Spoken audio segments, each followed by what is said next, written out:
لاکھوں کروڑوں درود و سلام اس ہستی اقدس و مقدس کے اوپر جن کا نام نامی اسم گرامی جناب محمد الرسول اللہ صلی اللہ علیہ وآلہ وسلم ہے۔ سامعین محترم،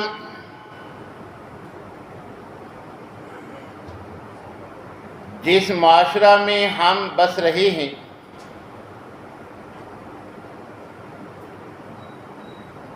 اس میں بسنے والے مسلمان اور بالخصوص نوجوان ان کے لیے از حد ضروری ہے کہ عقیدہ ختم نبوت کی اہمیت،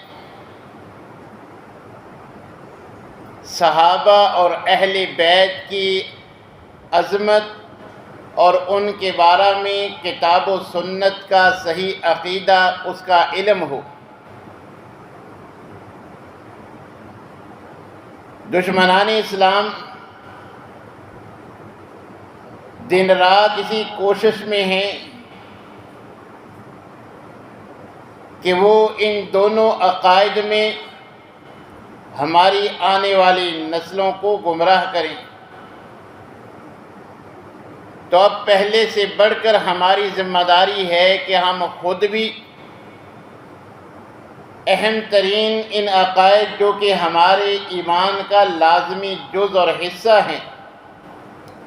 ان کے بارے میں کتاب و سنت سے خود بھی آگاہی حاصل کریں اور اپنے اہل و عیال کو بھی اس کی اہمیت اور فضیلت بتلائیں،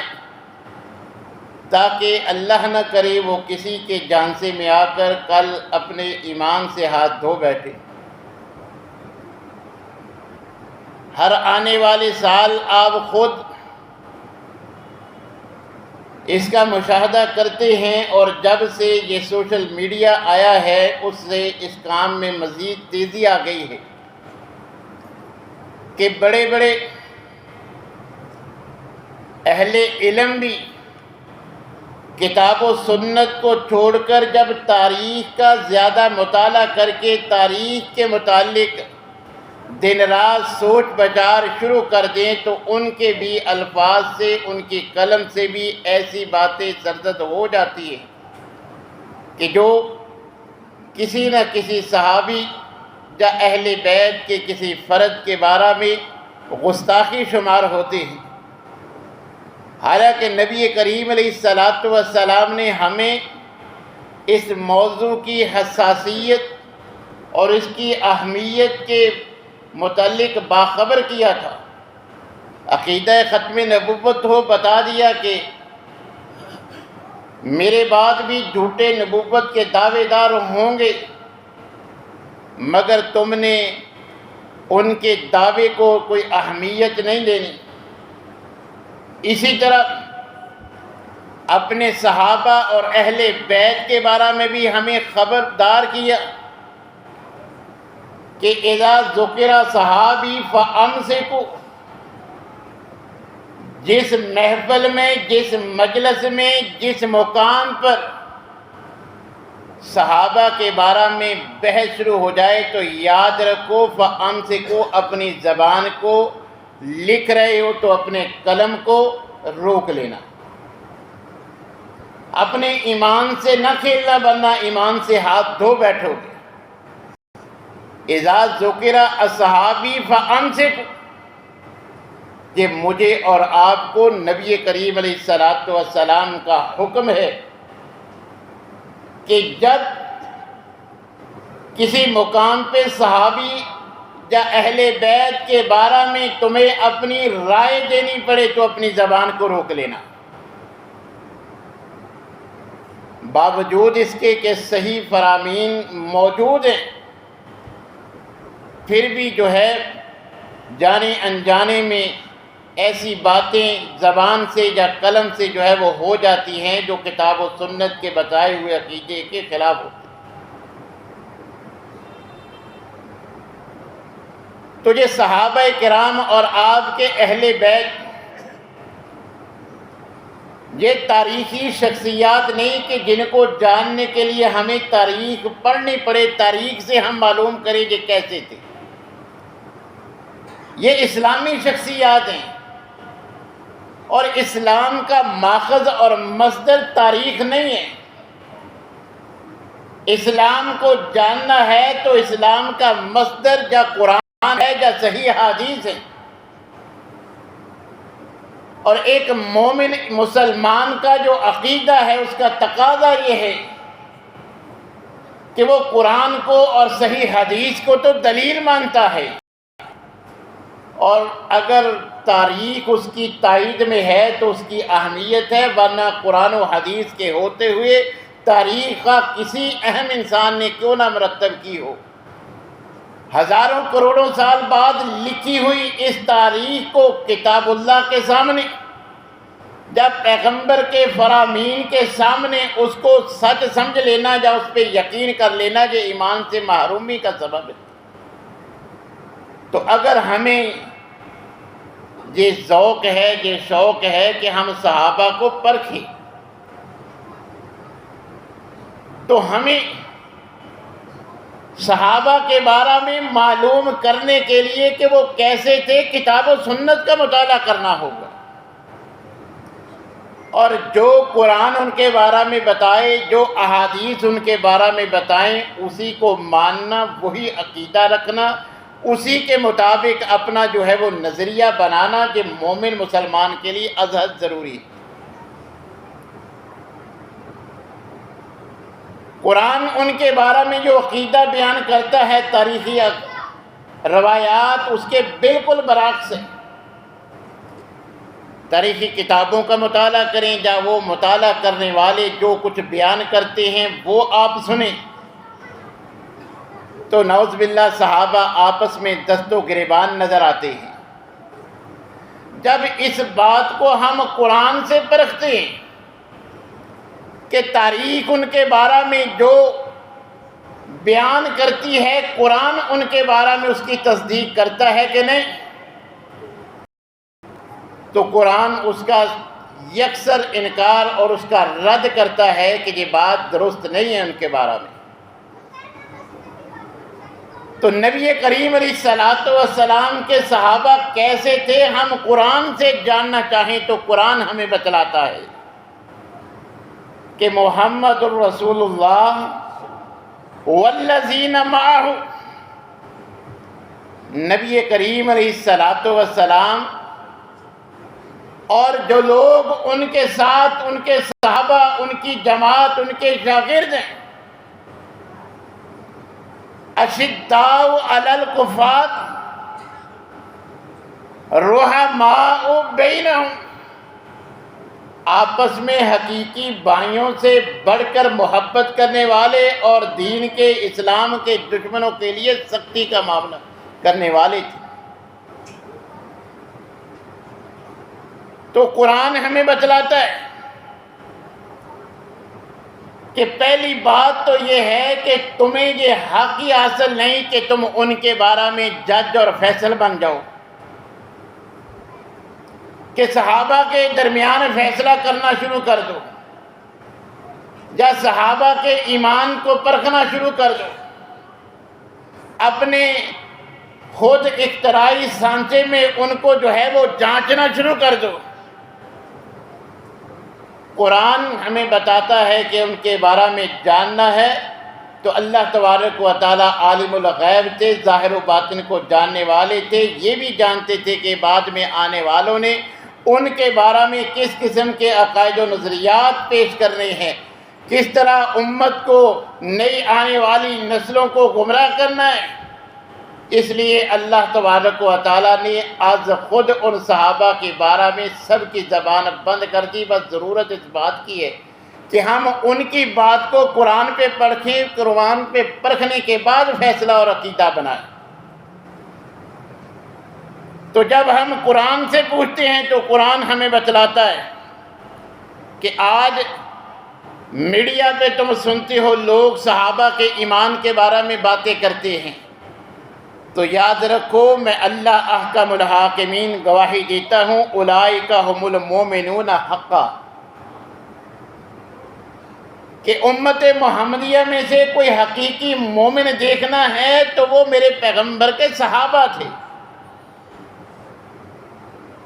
لہم درجات عند ربہم ومغفرۃ ورزق کریم، یہ جو حقیقی مومن تھے ان کے لیے بلند درجات ہیں میرے پاس، اور ان کے لیے مغفرت کا اعلان ہے اور جنت کی نعمتیں ان کے لیے۔ کہیں فرمایا اولئک ھم المؤمنون حقا، ان کے ایمان جانچنے کی ضرورت نہیں، میرا فیصلہ یہ ہے، میں گواہی دیتا ہوں، میں تمہیں بتا رہا ہوں کہ میرے پیغمبر کے تمام صحابہ، کوئی صحابی اس سے جو ہے وہ خارج نہیں ہے۔ اگر کسی کے ایمان پہ بات کرنی ہے تو پہلے اس کو اس آیت سے خارج کر کے دکھاؤ کہ باقی تو اس آیت میں شامل ہیں، جناب امیر معاویہ اس میں شامل نہیں ہیں، فلاں صحابی اس میں، فلاں صحابیہ اہل بیت کا فلاں جو ہے وہ شخص مرد و عورت اس آیت میں شامل نہیں ہیں۔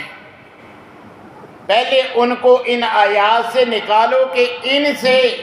جو مراد ہیں یہ ان میں جو ہے وہ خارج ہیں، یہ اس کی دلیل ہے، پھر اس کے بارے میں بات کرو۔ اس کے ایمان جانچنے کی ضرورت نہیں ہے، جب اللہ نے گواہی دے دی ہے کہ یہ سب کے سب حقیقی اور پکے مومن ہیں، لہم مغفرۃ، تمہیں پسند ہو نہ پسند ہو، لیکن میں ان صحابہ اہل بیت کے ہر فرض کو پسند کرتا ہوں، ان کے لیے مغفرت کا اعلان کرتا ہوں۔ ورزق کریم، جنت کی ہر نعمت کے مصداق ہیں، جنت کے وارث ہیں یہ پیغمبر کے صحابہ۔ تو اللہ تبارک و تعالی جانتے تھے کہ لوگ کہیں گے کہ یہ ناکام ہے، کامیاب نہیں ہے، نبی صلی اللہ علیہ وسلم کے بعد نعوذ باللہ ان چار کے سوا سبھی پھر گئے۔ تو اللہ تبارک و تعالی نے خود اعلان فرما دیا کہ اگر صحابہ کے بارے میں جاننا ہے تو یہ میری بات سن لو کہ جن صحابہ کے بارے میں تمہیں ادھر ادھر بہکانے کی کوشش کی جا رہی ہیں، اولئک علی ھدی من ربہم واولئک ھم المفلحون، سورہ بقرہ کے الفاظ کہ یہی تو وہ لوگ ہیں کہ اپنے رب کی توفیق سے ہدایت پر ہیں، سیدھے راستے پر ہیں، صراط مستقیم پر ہیں، اور یہی کامیاب ہونے والے ہیں۔ تم کسی کو کامیاب کرو، کسی کو ناکام، مگر میں اللہ گواہی دے رہا ہوں میرے پیغمبر کا ہر صحابی کامیاب ہے۔ اولئک ھم المفلحون، یہی فلاح پانے والے ہیں، جہنم سے آزادی حاصل کر کے جنت کے حقدار بننے والے ہیں۔ میں اللہ اس کی گواہی دیتا ہوں، سب کے سب جو ہے وہ ان جنت کے وارث ہیں۔ اللہ تبارک و تعالی صحابہ کے بارے میں فرماتے ہیں لقد رضی اللہ عن المؤمنین، صرف مومن نہیں، اللہ نے خاص کر دیا اذ یبایعونک تحت الشجرہ، کہ قرآن کے اس حصے سے، قرآن کی اس آیت سے وہ مومن میری مراد ہیں کہ جنہوں نے درخت کے نیچے آپ کے ہاتھ پہ بیعت کی ہے، یہ آپ کے 1400 صحابہ کرام ہیں۔ یہاں بات ان صحابہ کی ہو رہی ہے کہ رضی اللہ، آپ کے ہاتھ پہ بیعت کرنے والے ان 1400 آپ کے صحابہ سے میں اللہ راضی ہوں۔ صرف راضی نہیں ہوں، فعلم ما فی قلوبہم، تم تو ظاہر سے ادھر ادھر کی سنی سنائی یا تاریخی روایات کو لیے پھرتے ہو، میں اللہ نے ان کے دلوں کو بھی جانچ کے پرکھ کے دیکھا ہے۔ وہ اللہ جو اختیار رکھتا ہے دل میں پیدا ہونے والی بات کو جانتا ہے، اللہ ان کے بارے میں گواہی دیتے ہیں فعلم ما فی قلوبہم، ان کے دلوں کو میں نے بھانپ لیا، میں نے ان کے دلوں میں پیدا ہونے والا ایمان نبی صلی اللہ علیہ وسلم اور اسلام کے بارے میں ان کا عقیدہ، ان کا نظریہ میں جان لیا۔ فَأَنزَلَ السَّكِينَةَ عَلَيْهِمْ وَأَصَابَهُمْ فَتْحًا قَرِيبًا، اور اسی کے جانچنے کے بعد ان پہ انعام و اکرام ہوئے ہیں۔ تو اللہ تبارک و تعالیٰ نے جب تک وحی کا نزول جاری تھا، آج ہم سمجھتے ہیں یہ مولویوں کی باتیں ہیں، یہ عقیدہ ختم نبوت ہو یا صحابہ اہل بیت کے بارے میں ہر محرم میں یہ معاملہ جو ہے وہ فضا ایسی بن جاتی ہے۔ اب اور بڑے مسائل ہیں، اور بڑے موضوعات ہیں، ان کی کیا ضرورت ہے؟ یاد رکھیے اللہ تبارک و تعالیٰ کو یہ گوارا نہیں کہ پیغمبر کے کسی صحابی کے بارے میں کوئی زبان درازی کرے۔ جب تک وحی کا نزول جاری تھا، اگر کسی نے ایسی جسارت کی، دفاع اللہ نے خود کیا، اس کا جواب اللہ نے خود لیا۔ جب تو کہنے والوں نے اپنی زبانوں سے صحابہ کے بارے میں یہ کہہ دیا کہ ہم ان بے وقوفوں کی طرح ایمان لے آئیں۔ تو اللہ تبارک و تعالیٰ نے خود اس کا جواب دیا کہ اصل بے وقوف تو تم ہو، تمہیں پتہ ہی نہیں سمجھداری ہے کیا، عقل مندی ہے کیا۔ عقل مندی تو یہ تھی کہ جہنم کا راستہ چھوڑ کے جنت کے راستے پہ آ جاتے، تمہیں اس کا علم ہی نہیں ہے۔ نقصان کا، گھاٹے کا سودا کرنے والے خود ہو اور سمجھتے ان کو۔ اسی طرح قرآن کریم کی دیگر کئی آیات کہ جب تک وحی کا نزول جاری تھا، اگر کسی نے صحابہ یا صحابیہ کے بارے میں، کسی ادنا سے صحابی کے بارے میں بھی کوئی بات کہی تو اللہ نے اس کا جواب خود دیا۔ عبسہ وتولیٰ کا شان نزول پڑھ کے دیکھ لیں کہ نابینا صحابی نبی صلی اللہ علیہ وسلم کو بھی اللہ نے یہ اجازت نہیں دی کہ صحابی کے طرز عمل سے آپ کے جو ہے وہ ظاہری چہرے کے اثرات پہ بھی ذرا ناگواری آئے۔ سورہ عبسہ وتولیٰ کا اب شان نزول پڑھ کے دیکھ لیں کہ صرف امیر کبیر لوگوں کا یہ مطالبہ تھا کہ ہم چودھری وڈیرے سردار، ہمارے لیے اسپیشل میٹنگ ہونی چاہیے کہ یہ غریب غربا اس میں نہ آئیں۔ تو یہ نابینا صحابی نبی صلی اللہ علیہ وسلم سے مسئلہ پوچھنے کی حاجت آپ نے منع نہیں کیا، نہ مسئلہ بتانے کا انکار کیا، بس اس مجلس میں ان کی آمد کی وجہ سے نبی صلی اللہ علیہ وسلم کے چہرے پہ ذرا سے اثرات آئے تو اللہ تبارک و تعالیٰ نے قرآن کا نزول فرما دیا کہ مجھے یہ بھی گوارا نہیں، اگرچہ نبینا ہے مگر ہے تو آپ کا صحابی۔ یہ وڈیرے، یہ چودھری، یہ سردار خود اپنے آپ کو معزز سمجھتے ہیں، میری نظر میں ان کی کوئی ویلیو نہیں، اصل عزت دار تو یہ ہے۔ لہذا آئندہ آپ نے بھی احتیاط کرنا ہے کہ ایسے کسی صحابی کے بارے میں اللہ نے نبی کو اجازت نہیں دی، اور نبی صلی اللہ علیہ وسلم نے کسی صحابی کو اجازت نہیں دی کہ کسی دوسرے صحابی کے بارے میں کوئی ایسی بات کہتے۔ جب بھی نبی صلی اللہ علیہ وسلم کی زندگی میں کسی صحابی نے کسی صحابی کے بارے میں، کسی صحابیہ نے کسی صحابیہ کے بارے میں، حتیٰ کہ آپ کی ازواج میں سے ایک زوجہ نے دوسری کے بارے میں بات کیا، آپ نے فوراً اس کا دفاع کیا۔ کہ حضرت عائشہ کی زبان سے رضی اللہ تعالیٰ نے صرف اتنے ہی نکلا کہ وہ صفیہ چھوٹے قد والی، آپ نے فوراً ڈانٹا کہ یہ معمولی بات نہیں، سمندر میں ڈال دو، سارا پانی کڑوا کر دو، اتنی غلط بات میری صحابیہ کے بارے میں کہی۔ کسی نے کسی جرم کی بنا پر اتنی بات کہہ دی کہ اس کو رجم کیا گیا ہے، اس کے خون کے ذرات جو ہے وہ میرے لباس پہ، میرے جسم پہ پڑے ہیں، آپ نے فرمایا ہوش کرو، پوری بستی کو اس کی توبہ تقدیم کرو، سب کو اللہ معاف کر دیں۔ تو نبی کریم علیہ السلام صحابی کو اجازت نہیں دیتے تھے۔ آج کا کوئی جو ہے وہ منشیات کا عادی ان کے بارے میں بات کرے، اللہ کیسے گوارا کر سکتے ہیں؟ اور صحابہ کی شان میں اگر کوئی گستاخی کرتا ہے، مومن کو کردار کیا کرنا چاہیے؟ نبی صلی اللہ علیہ وسلم کا اسوہ موجود ہے، یہی بیت رضوان، اس کا پس منظر کیا ہے کہ آپ کے ایک صحابی کی صرف خبر آئی ہے کہ اسے شہید کر دیا گیا ہے۔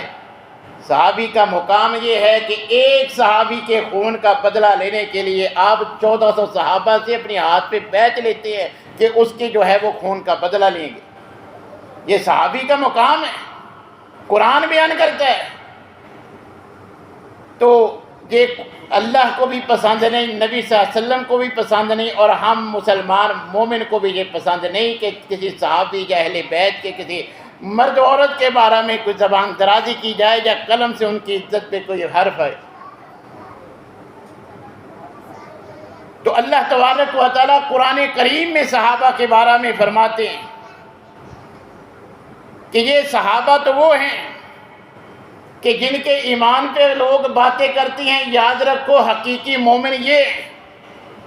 ان کو پاس فیل کرتی ہیں، یہ کامیاب ہے، یہ ناکام ہے، یہ حق پہ تھا، یہ باطل پہ تھا، یاد رکھو میں نے سب کو معاف کر دیا، سب کو لیے میں راضی ہوں، میری رضا کا اعلان۔ اور یاد رکھیے اللہ کی رضا کوئی معمولی نہیں، انسان کو اپنے نیک اعمال پہ جنت مل بھی جائے، جنت کی ساری نعمتوں کے بعد سب سے آخر میں جنتیوں کو جو نعمت ملے گی وہ اللہ کی رضوان ہے، اللہ کی رضامندی ہے، کہ اللہ جنتیوں کو سب کچھ دینے کے بعد سب سے آخر میں جو نعمت دیں گے وہ یہ اعلان فرمائیں گے کہ آج سے میں تم سب پہ راضی ہوں۔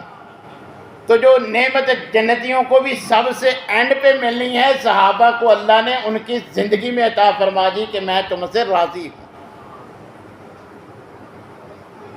تو اللہ تبارک و تعالیٰ فرما رہے ہیں کہ لوگ ان کے بارے میں فیصلہ کریں گے تو یاد رکھو اولئک ھم الراشدون، یہ راہ ہدایت پر تھے، ان میں سے کسی کے بارے میں یہ ذہن میں گمان بھی نہیں لے کے آنا کہ وہ حق پر نہیں تھا۔ اولئک ھم الفائزون، یہ کامیاب ہونے والے ہیں۔ اور ہم تو جو ہے وہ جو تاریخی روایات کے سوا ہمارے پاس تو اور کچھ نہیں، حالانکہ اللہ فرماتے ہیں اولئک الذین امتحن اللہ قلوبہم للتقوی، کہ میں اللہ نے ان کا امتحان لیا۔ وہ ذات کو ظاہر کو بھی جانتی ہے، باطن کو بھی جانتی ہے۔ ہم تو ظاہر سے دیکھ کر فیصلہ کرتے ہیں، اندر کیا ہے ہمیں اس کا علم نہیں، ہم عالم الغیب نہیں۔ اور کئی بار زندگی میں ہم دھوکہ کھاتے ہیں، ہم ظاہر سے اس کو اچھا سمجھتے ہیں مگر بعد میں پتہ چلتا ہے کہ یہ اندر سے اچھا نہیں ہے۔ مگر اللہ تبارک و تعالیٰ جو عالم الغیب ہیں وہ خود اعلان فرماتے ہیں میں نے ان کا امتحان لیا تو ان کے دلوں میں تقویٰ پایا، یہ متقی اور پرہیزگار ہیں۔ ان کے بارے میں اللہ تبارک و تعالیٰ فرما رہے ہیں، اور اللہ تبارک و تعالیٰ نے کہ جب کہنے والے نے بدبخت عبداللہ بن ابی نے کہا نا کہ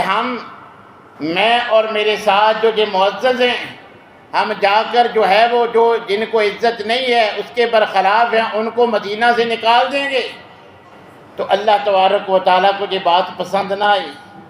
تو اللہ تبارک و تعالیٰ نے رہتی دنیا تک بتا دیا کہ تمہاری کیا ویلیو ہے، اصل میں عزت کن کی ہے۔ تو اللہ تبارک و تعالیٰ ان کے بارے میں فرماتے ہیں کہ یاد رکھو کہ یہ جو عزت ہے جس کے بارے میں تم بات کر رہے ہو، یہ تو اصل میں عزت کا حقدار ہے ہی اللہ اور اس کا رسول، اور اس کے بعد جو معزز ہیں، جو عزت کے قابل ہیں، جو قابل عزت ہیں، وہ جو مومن صحابہ کرام ہیں۔ کہ عزت یہ نہیں کہ تم خود اپنے آپ کو کہو کہ ہم معزز ہیں، عزت میں اللہ دینے پہ قادر ہوں، جس کی میری نظر میں عزت ہے وہ حقیقت میں معزز ہے۔ تو میں اللہ گواہی دیتا ہوں کہ عزت للہ والرسول، کہ سب سے زیادہ عزت کا حقدار اور معزز میرا اللہ کی ذات ہے، اس کے بعد میرے رسول ہیں، اور اس کے بعد میرا رسول کے جو مومن صحابہ صحابیات ہیں یہ اہل بیت ہیں۔ تو عزت کے حقدار بھی سب سے زیادہ وہی ہیں، اور اللہ تبارک و تعالیٰ نے ان کے بارے میں کہا آج ہمیں فخر ہے کہ ہم فلاں جماعت سے تعلق ہے۔ تو اللہ تبارک و تعالیٰ فرماتے ہیں کہ ان کے بارے میں زبان کھولنے سے پہلے، قلم اٹھانے سے پہلے ذرا یہ سوچ لینا اولئک حزب اللہ، یہ میرے اللہ کی پارٹی ہے، یہ پیغمبر کے صحابہ، یہ آپ کے اہل بیت، میں اللہ کہہ رہا ہوں یہ میری پارٹی ہے، یہ میرے گروہ کے بندے ہیں، یہ میری جماعت کے بندے ہیں۔ تو صحابہ کرام کے بارے میں اگر ہم نے جاننا ہے کہ وہ کیسے تھے تو ہمیں قرآن پڑھنا ہوگا۔ یہ قرآن کریم جو تقریباً 25 مضامین اور عنوانات پہ 600 کے قریب آیات صحابہ کے بارے میں اللہ نے قرآن میں ذکر کی ہیں